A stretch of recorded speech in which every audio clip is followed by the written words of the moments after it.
let's do something interesting today. Today, we're going to talk about tomatoes. One of my favorite foods is ketchup, and the main ingredient in ketchup is tomatoes. So here we go. Now, what my situation with tomatoes is I actually have a small greenhouse, and it's heated. In Manitoba right now, we're going down to about +1 Celsius, which would kill most tomato plants. But of course, in a heated greenhouse, my tomatoes are going to be healthy, strong, and happy. It's going to sit at about 13 degrees Celsius in my greenhouse tonight, which is fine for tomatoes.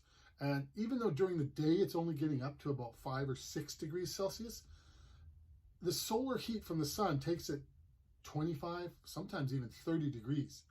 Hopefully it's going to warm up in the next couple of days and we can open the door and turn the exhaust fans on. But right now, we're trying to keep as much heat as we can. And we're a good month ahead of everyone else because my tomatoes have actually started flowering, which I'm very happy about. So in this video, we're going to talk about 10 different tomato varieties. What's good, what's bad, what's cool about them, and let's get started. Simple Tech, that's the name of this channel, and we got piles of other videos on greenhouses and growing that you can check out if you just hit that subscribe button. And the beautiful thing about hitting that subscribe button is that it doesn't just give you more of my videos, but it tells the YouTube algorithm that this is the kind of content you're interested in. So YouTube will actually start serving you up suggestions of more similar content. Go ahead, hit like, hit subscribe. The first tomato we're going to talk about is the Manitoba tomato. It's a determinate tomato, which means that it will only grow to a certain size. It was developed in Canada. It's a hybrid tomato, and it was made specifically to ripen in the short seasons that we have here. Being a medium-sized tomato, it's very common and on sandwiches, and I find that the stores in Manitoba carry it a lot, as well as the vast majority of gardeners here will actually grow this tomato. So for where I live, this is number one. Cherry tomatoes. Now, these are cool. They grow in bunches, and I find that when you get a plant that has cherry tomatoes on it, you get a lot of cherry tomatoes. They actually come in a bunch of colors: yellow, green, black, and of course the red ones, which are super delicious. Cherry tomatoes date back to the 1600s. There's determinate and indeterminate types. And in the United States, they've been used for about 100 years now. So if you really want to grow a whole pile of tomatoes, cherry tomatoes are the way to go. Now, I got a story about beefsteak tomatoes. About 15 to 18 years ago, I was working with a marketing company, and I was in Montreal at a high-end steak restaurant. And they served as the salad appetizer a tomato, but a great, big, huge tomato. So out comes this tomato with the top is sliced off of it. They've got some Parmesan, fresh Parmesan cheese on the side that you can put on it. And I'm looking at it going, that's it? That's the whole salad appetizer? This is a high-end steakhouse. Now, this is like, $100 plus a steak. And, in today's economy, that'd be $150 or more a steak. It was nice. The waiters are all in tuxedos. Everybody's kind of snooty. Here I am, jerk that I can be. And I look at the waiter and go, really? You kidding me? And the waiter looks at me and he kind of knows. And he looks at the tomato, he looks at me, he goes, try it. All right. I'm going to try this. In goes my knife, in goes my fork, slice off a little piece of it, put it in my mouth. This was the best tomato I have ever eaten in my life anywhere. And I've never had anything since. He told me it was a beefsteak tomato that they had specially grown for them. And I wish I knew more about how to make this tomato. If anybody knows about this, please put it in the comments below because I want this again. Now, the beefsteak tomato is usually over 1 pound. Everybody loves growing them because they're enormous. They're great for sandwiches. And they have a nice, not too tart, but a sweet flavor. They can come in both determinate and indeterminate type varieties. And when I say that, the determinate grows to a specific height and stops and then produces the plants, whereas the indeterminate just keeps growing and growing and growing. And this is where you see greenhouses where they keep adjusting the cords on them because the tomatoes get higher and higher and higher and higher. That being said, if I had to choose only one tomato, it would probably be a beefsteak. Roma tomatoes are often referred to as Italian tomatoes or Italian plum tomatoes. The thing is, my experience has been, I have a lot of Filipino friends, and the tomato of choice for them is the Roma. They don't seem to even acknowledge the existence of any other tomato. They beg me to grow some tomatoes for them, and they're like, Roma, Roma, Roma, that's all we want. We want Romas, that's it. I find Romas to be fantastic for sauces, for making pizza sauce, for making soups, that kind of stuff. They're the sauce tomato as far as I'm concerned. Once again, they both come in indeterminate and determinate varieties. And they grow really well in my greenhouse. But they're an odd looking tomato. I like round tomatoes, but I will eat a Roma if I got no other tomato to eat.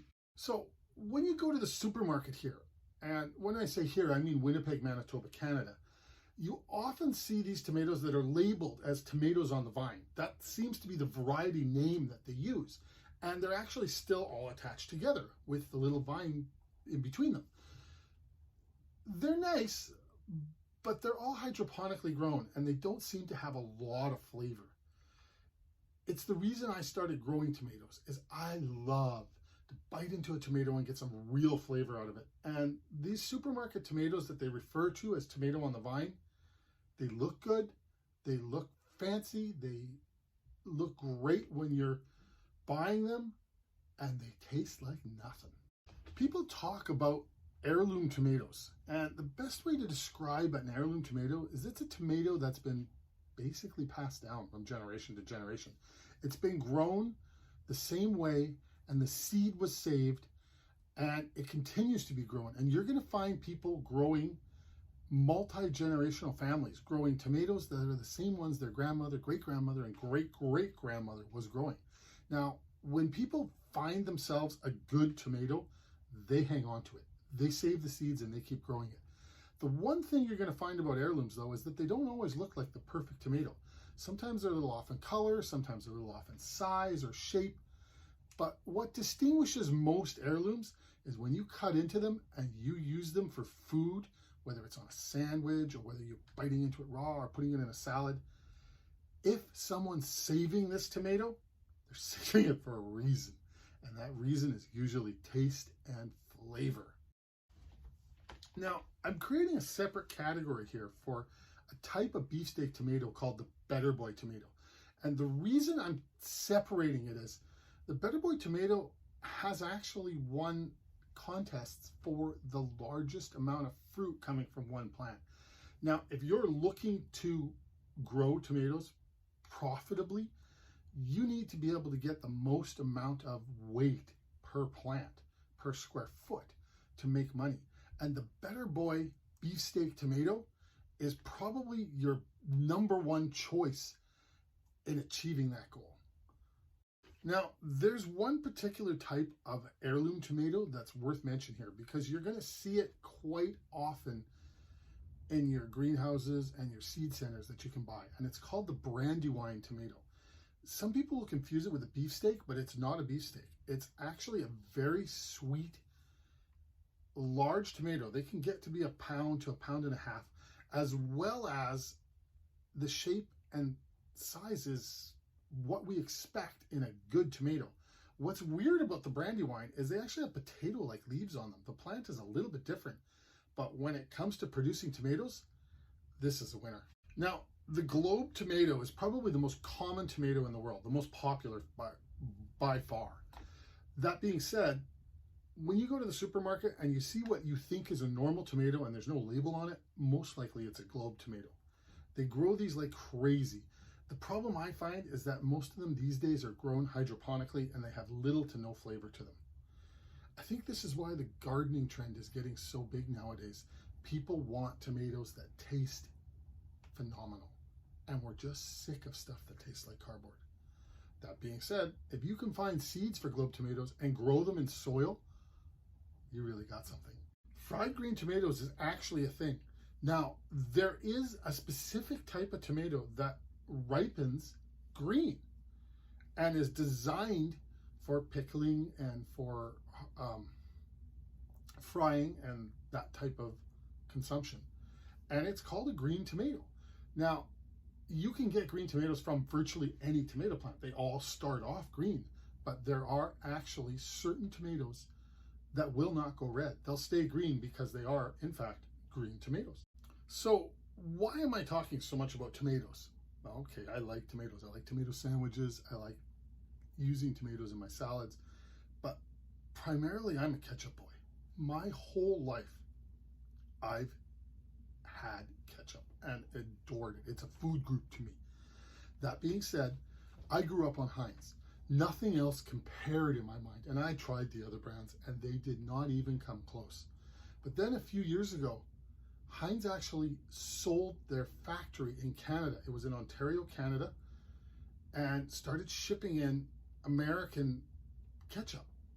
And it was different. I'm told, although I'm not an expert on this, that they changed the sugar content to something like a corn syrup type sugar. Whatever they did, it was drastically different in flavor. And I wasn't happy. That being said, soon after, French's bought the factory in Ontario from Heinz and started employing Canadians again, the Canadian tomato farmers all around there, and produced ketchup. So of course I got to try this, and it was good. It was fantastic. But I wasn't the only one that thought this. It made a revolution across Canada that people started dropping Heinz like crazy. And if you don't believe me, take a look at some of the ads on Facebook that Heinz runs. It's spooky. They got no positive support at all.